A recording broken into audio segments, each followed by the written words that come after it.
사랑이라는 가장 달콤한 약속이 어떻게 세상에서 가장 쓰디쓴 배신으로 변하는지 우리는 그 잔인한 과정을 불륜 혹은 외도라는 이름으로 부릅니다. 사람들은 말하죠. 행복한 가정에서 왜 바람을 피우냐고. 다 가진 사람이 왜 그런 무모한 짓을 하냐고 말입니다. 하지만 전문가들의 생각은 다릅니다. 바람은 단순히 성욕의 문제가 아니라 우리 뇌의 가장 깊은 곳에 숨겨진 결핍과 생존 본능에 비틀린 결과물이기 때문입니다.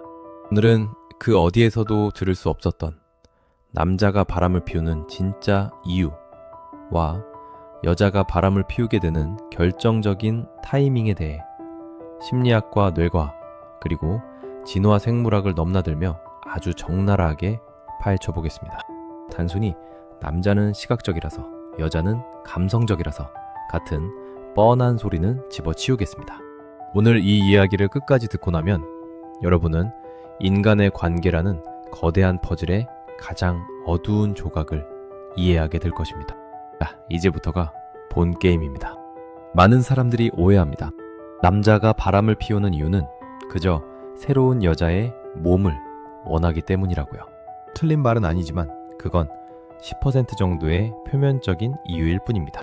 남자를 움직이는 진짜 엔진은 따로 있습니다. 바로 유능함의 확인입니다. 남성에게 있어 세상은 거대한 전쟁터입니다. 께서는 돈을 벌고 사회적 지위를 얻기 위해 치열하게 싸웁니다. 그렇게 만신창이가 되어 집으로 돌아왔을 때 아내는 남편을 어떻게 바라볼까요? 쓰레기 좀 버려줘. 애 학원비가 얼마인지 알아? 옆집 남편은 승진했다는데 당신은 뭐야? 라는 말이 먼저 나옵니다. 이때 남편은 집안에서 영웅이 아닌 무능한 조연 혹은 돈 벌어오는 기계로 전락합니다. 이때 남자의 뇌에서는 아주 위험한 화학작용이 일어납니다. 자존감이 바닥을 칠 때 우연히 만난 누군가가 나를 정말 대단하세요. 오빠 같은 남자는 처음 봐요. 라며 우러러봐준다면 어떨까요? 그 순간 남자의 뇌는 마약과도 같은 도파민 폭풍에 휩싸입니다. 바람을 피우는 남자가 찾는 것은 젊은 육체 그 자체보다 그 육체를 통해 확인받는 나의 건재함입니다. 나는 아직 먹히는구나. 나는 누군가에게 영웅이 될 수 있구나. 라는 그 지독한 착각이 남자를 파멸로 이끄는 것입니다. 여기서 아주 흥미로운 개념이 등장합니다. 심리학에서는 이를 쿨리지 효과라고 부르기도 하지만 더 본질적인 것은 성적 자기 효능감의 회복입니다. 아내에게는 이미 밑바닥까지 다 보여준 볼품없는 아저씨일 뿐이지만 상간녀에게는 능력있고 매력적인 남자라는 새로운 페르소나를 연기할 수 있습니다. 즉, 남자의 바람은 새로운 여자를 찾는 게 아니라 아내 앞에서는 사라져버린 과거의 멋진 나를 찾으려는 비극적인 발버둥에 가깝습니다. 특히 40대와 50대 남성들이 겪는 중년의 위기는 이 현상을 극대화합니다. 거울 속에 늙어가는 자신과 직장에서의 압박감 사이에서 남자는 심리적 거세를 당한 기분을 느낍니다. 이때 일어나는 외도는 일종의 회춘 시도이며 자신이 아직 사냥꾼으로서 가치가 있다는 것을 증명하고 싶은 본능의 폭주입니다. 그래서 남자의 외도 상대는 아내보다 예쁘지 않은 경우도 많습니다. 중요한 건 외모가 아니라 그 여자가 나를 얼마나 대단하게 만들어주느냐이기 때문입니다. 그렇다면 여자는 어떨까요? 여자가 바람을 피우는 메커니즘은 남자와는 결이 완전히 다릅니다. 남자가 추가를 원한다면 여자는 대체를 원합니다. 여자가 외도를 시작한다는 건 이미 마음속에서 현재의 관계가 파산했다는 선고와도 같습니다. 여자가 바람을 피우게 되는 결정적인 타이밍, 그 첫 번째는 바로 정서적 유기가 임계점에 도달했을 때입니다. 한 집에 살고 있지만 대화가 단절되고 나의 고민과 슬픔이 벽에 부딪혀 돌아올 때 여자는 지독한 고립감을 느낍니다. 내가 이 사람에게 여자인가 아니면 가사도우미인가? 라는 질문이 머릿속을 떠나지 않을 때 여자의 마음은 이미 집 밖을 서성입니다. 특히 가장 위험한 타이밍은 정체성의 전환기입니다. 아이가 어느 정도 자라 손이 덜 가기 시작할 때 혹은 반대로 육아 독박에 지쳐 나라는 존재가 지워져 갈 때입니다. 이때 철수 엄마, 누구의 아내가 아닌 나 자체를 봐주는 남자가 나타나면 여자는 무너집니다. 남자가 당신 오늘 힘들어 보인다. 당신 참 예쁜 사람인데 왜 그러고 살아? 라는 단 한마디의 공감을 던질 때 여자는 그동안 굶주렸던 정서적 허기를 채우기 위해 댐의 수문을 열어버립니다. 여기서 우리가 주목해야 할 아주 독특한 심리가 있습니다.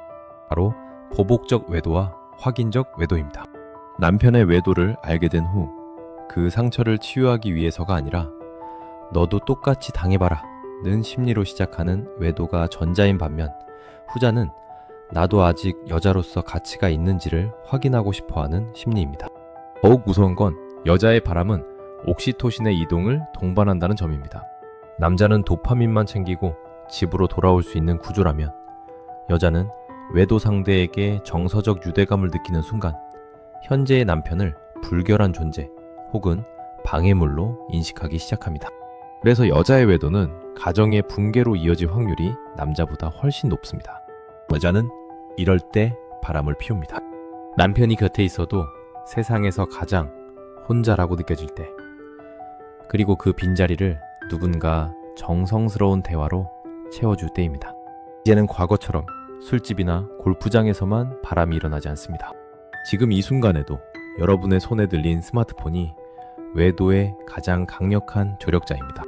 여기서 우리는 기존 유튜브나 매체에서 다루지 않았던 마이크로 치팅과 디지털 도파민의 위험성을 짚어봐야 합니다.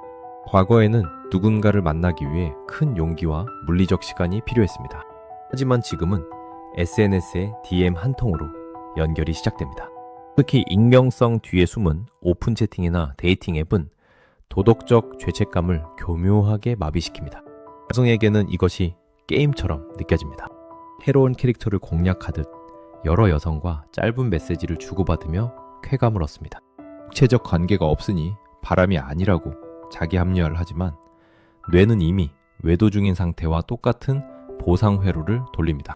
반면 여성들에게 디지털 공간은 정서적 쓰레기통이자 환상의 섬입니다. 현실의 남편은 내 말을 끊고 TV만 보지만 랜선 너머의 남자는 내 사소한 일상에도 열광적인 반응을 보입니다. 이 디지털 미세 외도가 무서운 이유는 현실의 파트너를 점점 더 보잘것없는 존재로 만들게 하기 때문입니다. 필터로 보정된 타인의 화려한 모습과 자극적인 멘트에 노출되다 보면 내 옆에서 잠옷을 입고 코를 고는 배우자는 권태의 상징이 되어버립니다. 이것은 인류 역사상 유례없는 관계의 해체입니다.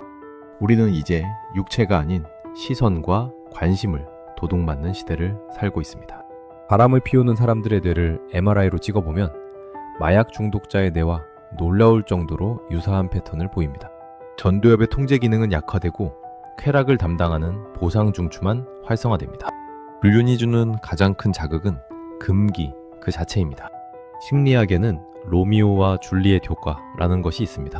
방해물이 있고 위험할수록 애정은 더 깊어진다는 착각입니다.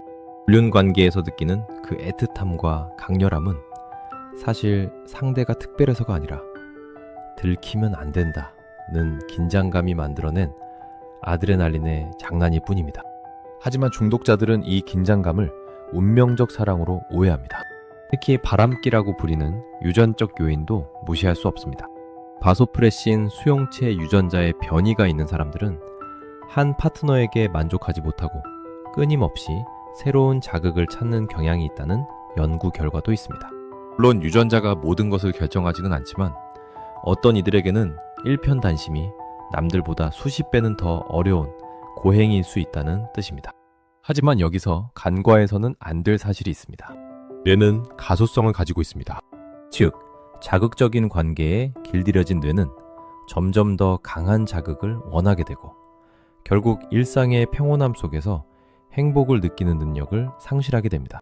바람의 끝이 대부분 파멸인 이유는 그들이 더 이상 평범한 사랑으로는 만족할 수 없는 고장난 뇌를 갖게 되기 때문입니다. 만약 배신이 일어났다면 그 관계는 끝난 것일까요? 많은 상담가는 바람은 관계의 끝이 아니라 관계가 심각하게 아프다는 가장 고통스러운 신호라고 말합니다.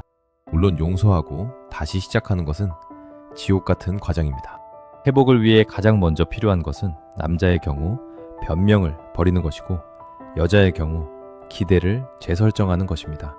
남자는 그냥 실수였어, 마음은 없었어 라는 말이 피해자에게 얼마나 큰 칼날이 되는지 알아야 합니다. 그것은 실수가 아니라 선택이었음을 인정해야만 치유가 시작됩니다. 반면 여자는 남편에게서 찾지 못했던 결핍을 밖에서 채우려 했던 자신을 직시해야 합니다. 가장 위험한 건 아이들을 위해서 억지로 참고 사는 것입니다. 부모의 냉랭함과 불신 속에서 자란 아이들은 사랑은 곧 고통이자 연극이라는 왜곡된 가치관을 대물림받게 됩니다. 차라리 건강한 이별이 독이 든 결합보다 나을 때가 있습니다. 하지만 다시 시작하기로 했다면 유리잔의 비유를 기억해야 합니다. 깨진 유리잔은 다시 붙일 수 있지만 그 금간 자국은 영원히 남습니다. 그리고 그 잔에 물을 담을 때마다 언제든 셀 수 있다는 공포를 견뎌야 합니다. 그 공포를 함께 견딜 준비가 되지 않았다면 재결합은 서로에게 2차 가해를 하는 것과 다름없습니다. 결국 바람이라는 비극을 막기 위해 필요한 건 화려한 이벤트나 뜨거운 잠자리가 아닙니다. 그것은 바로 취약성의 공유입니다. 남자가 밖에서 인정받으려 발버둥 치기 전에 집에서 자신의 두려움과 못난 모습을 고백할 수 있어야 합니다. 그리고 여자가 고립감에 몸부림치기 전에 자신의 외로움을 남편에게 정확한 언어로 전달할 수 있어야 합니다. 당신이 나를 소홀히 대할 때 나는 세상에서 가장 비참해져 라고 말하는 용기가 필요합니다. 사랑은 정지된 상태가 아니라 끊임없이 움직이는 생물입니다. 우리가 관계에 안전장치를 걸어두지 않는다면 본능이라는 맹수는 언제든 우리를 집어삼킬 준비가 되어 있습니다. 남자는 아내에게서 영웅 대접을 받고 싶어하고 여자는 남편에게서 유일한 존재로 확인받고 싶어합니다. 이 사소하고도 거대한 욕망을 서로가 채워주지 못할 때 그 틈새를 타고 외도라는 악마가 파고듭니다. 우리는 오늘 남자가 왜 인정에 목마른지, 여자가 왜 외로움의 타이밍에 흔들리는지, 그리고 현대 사회의 기술이 어떻게 우리의 배신을 돕고 있는지 살펴보았습니다. 인간은 완벽하지 않습니다. 하지만 우리는 선택할 수 있는 존재입니다. 찰나의 도파민을 위해 인생 전체를 걸 것인지, 아니면 넓고 익숙하지만 세상에서 가장 단단한 내 옆의 사람을 다시 한번 인정하고 공감해 줄 것인지 말입니다. 지금 옆에 있는 배우자의 얼굴을 한번 가만히 들여다보십시오. 그 사람은 지금 당신에게 영웅입니까? 아니면 투명 인간입니까? 그 질문에 대한 답이 어쩌면 당신 가정의 미래를 결정할지도 모릅니다. 세상에 완벽한 사랑은 없습니다. 다만 서로의 결핍을 기꺼이 안아주려는 의지가 있을 뿐입니다. 당신의 의지는 오늘 어디로 향하고 있습니까? 이야기를 마치며 여러분께 묻고 싶습니다. 만약 당신에게 절대 들키지 않을 완벽한 기회가 온다면 당신은 그 선을 넘지 않을 자신이 있습니까? 그 대답 속에 당신이 정의하는 사랑의 진짜 모습이 담겨 있을 것입니다. 오늘의 깊고 어두운 이야기가 여러분의 관계를 다시 한번 돌아보게 하는 소중한 계기가 되었기를 바랍니다. 긴 시간 함께 해주셔서 감사합니다.